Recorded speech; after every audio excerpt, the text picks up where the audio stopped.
Hey guys! Magandang gabi. Welcome back po dito sa aking YouTube channel. Andito na naman nga po ako si Gandara, ang ka-Legit Darikats po ninyo na maghahatid ng latest update and fresh happenings about PBJ and Legit Darikats. Kaya naman let's go guys! Simulan na po natin ang ating balitaan para sa gabing ito. So until now nga ay talagang aapila pa rin po ang Tape Inc. At hindi papayag na basta-basta na lamang ganun. After ilang buwan nilang pinaglaban ng Itbulaga ay sa TVJ ito mapupunta. Sabi nga po dito ay apila ulit. Kikita na naman si Atty. Maggie kaya gahis na gahis umapila. So meron din naman nga po talagang dito kay Attorney Maggie. Kumbaga advantage. Manalo matalo, bayad po itong sa attorney. So kung manalo, ay swerte. Kung matalo naman at the end of the day, matagal po yung trabaho niya. So matagal rin po siyang kikita. Pero may disadvantage naman yon. Syempre yung pangalan niya makakaladkad, 'di ba? Sa alam niyo na, nakahilera yan si Atty. Maggie sa mahuhusay na abogado. Tapos dito, sa napakasikat na kaso, matatalo po siya. Nako, mukhang masama po ang dating kay Atty. Maggie ang laban na yan pag nagkataon. Anyway, nakikita rin po ng ilan na ginagamit at kinukuha na Atty. Maggie ang pagkakataon or ginagamit niya yung pagkakataon ng pag-aapila para mabawi pa niya yung 04 kasi naapatan na siya eh. Apat ba naman? Lahat talo. So ngayon naapila po sila sa Regional Trial Court. Malaman natin ka-OG kung ano pang susunod na maging resulta. Pero sabi nga nila ay hindi na daw po pwedeng habulin yon ng attorney. Hamahabol ay yung danyos. Pero yung pagpapakansila ng mga trademark ng bawal nilang gamitin ng Itbulaga, mukhang malabo silang manalo doon. Anyway guys, sabi naman dito, mukhang bankruptcy ang aabutin ng Tape Inc. Sabi po dito ni Top Guy, Tape Inc. now headed by the Halos-Hos siblings is bleeding money. It's a matter of time.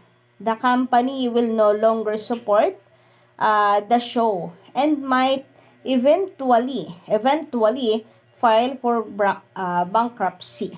Yan ang masaklap kapag nangyari. Masaklap na pangyayari sa buhay po nila. So mayaman naman sila ka-OG, hindi natin alam kung ano pa yung mga business na meron sila. Pero malaking kawalan ang Itbulaga pa nagkataon. So nabahidan na rin, nadungisan na din po ang pangalan nila sa politika. So medyo malabo po na makaahon pa ang Tape Inc. Pero parang nasa kanila pa din po ata yung Itbulaga Indonesia. Sa kanila pa rin kaya ang bayad doon ka-OG? Ano po kaya ang update doon? Tinatapos lang kaya ng TVJ ang laban ngayon hanggang sa Korte Suprema na tinutukoy ng Tape Inc. na hanggang doon ay paabutin po nila ang laban. Bago po magkaroon tayo ng update dito sa Indonesia. Samantala ang yabang kasi, feeling nila they made Itbulaga. No, TVJ make Itbulaga and brings you lots of money. So kung Itbulaga ang nagbigay ng napakaraming pera po dito sa Tape Inc. or sa mga Halos-Hos, ito rin naman po magpapabagsak sa kanila. Sapagkat alam niyo yun guys, mula nung mawala po sa kanilang Itbulaga, lalo pong paunti ng paunti ang nanonood sa kanila online. Kahit po meron pa rin current issues, like nadudulas sila, like may bago raw silang segment, meron silang bagong pakulo, wala pa rin eh. Parang sa pababa lang ng sa pababa ang kanila pong viewers. Kung tumaas man po ito, hindi pa rin po yun na sapat para talunin ang TVJ. So sabi nga dito ay might eventually file for bankruptcy. Kaya it's a matter of time. Bitawan na lamang po ang Itbulaga. Huwag pati po ang mismong tahanang pinakamasaya nila. Kahit hindi na Itbulaga ang pangalan nito, ay bitawan na rin nila. Kasi unang araw pa lamang nila, kinukutya na po agad sila, lubog na po agad sila. Lalo na't pinagtatawanan nga sila dahil sa kanila pong mga creative team na tila naman mga bopols at sa bawang utak. Samantala sabi naman dito ay sos, natatanga ako kay Paulo Quintis. Sabi niya noon, nag-iipon siya para sa mga anak niya. Kailan niya kaya ibibigay kapag hindi na kailangan ng mga anak niya? Well, sa interview po nitong si Paulo Quintis kay Boy Abunda noon, ang sabi niya ay baka pagdating ng araw, siguro malalaki na yung mga bata, ay aabot na lamang niya. Kaya nabash din talaga siya ng husto doon. Ang sabi kasi, bakit bakit saka pa? Bakit hindi ngayon na kailangan ng mga bata? Bakit kung kailan kaya ng tumayo ng mga bata sa sarili nilang paa, sa kanya iaabot? So what if mahuli siya? Wag naman po sana, nako, tok-tok po tayo. Sa tok-tok lang po tayo, no, Kauji. Baka mahuli daw po, magkasakit ang anak niya or pumunta pa sa isang worst scenario na hindi na niya maaabot pa yung perang pinag-ipunan niya. Dapat nga daw po hindi ganito ang mindset ng isang ama, ng isang nagmamahal na tatay. Bakit daw ganito mag-isip si Paulo Quintis? Parang hindi man lang daw po nag-matured. Ewan kung kailan po niya balak ibigayan.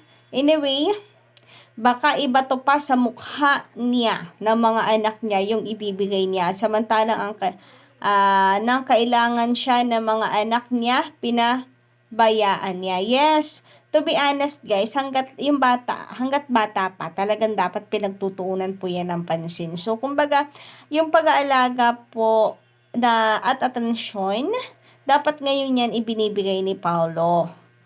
Kasi, seeking for love pa yan eh. Attention, time, Kauji. Pag matanda na, may sarili na po silang mundo. Baon-baon na po niyan yung mga experience nila. So, kung ang experience nila dito kay Paulo Quintis ay pagpapabaya, ano pang i-expect po niya pagtanda po ng mga ito? O baka mamaya niyan magmala Dennis Padilla po siya pagdating ng araw, ha? Magpapaawa sa social media kesyo ganon yung mga anak niya. Nako, baka maigi pa itong si Dennis, makakakuha pa ng simpatya. Pero itong si Paulo Quintis, nako, asa ka pa. Kapag kinaya mo itong si Dennis Padilla, wala ni isa ang makikisimpatya sa'yo. Samantala sabi naman dito, tahanang pinakamasama ang the best.